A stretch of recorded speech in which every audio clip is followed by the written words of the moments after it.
বলুন কি হয়েছে আপনার? কিছু না। আরে বলবেন তো কি হয়েছে? তুমি জানো না আমার কি হয়েছে?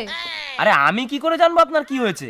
আমাকেও জিজ্ঞাসা করো না আমার কি হয়েছে। আরে ম্যাডাম আমি ডাক্তার, আপনার স্বামী না। চিল্লাও, তুমিও চিল্লাও, আমিই তো খারাপ। আচ্ছা আচ্ছা ঠিক আছে, সরি, মন খারাপ করবেন না। আমার সাথে কথা বলবে না তুমি। আরে ম্যাডাম এত টাইম নেই আমার কাছে, এখনো পেশেন্ট বসে আছে, তাদেরকেও দেখতে হবে আমার। হ্যাঁ, আমার জন্য কেন টাইম হবে তোমার? আরে ম্যাডাম আপনি আপনার প্রবলেম না বললে আমি চিকিৎসাটা করব কি করে? হ্যাঁ, আমারই তো প্রবলেম সব।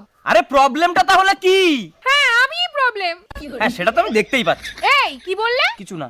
না না, আমিই তো প্রবলেম। যখন আমি মরে যাব না তখন তুমি আমার দাম বুঝতে পারবে। लेकिन ये साला कर क्या रहा है यहाँ पे? আরে পাগল টাগল হয়ে গেছেন নাকি? কি বলছেন আপনি?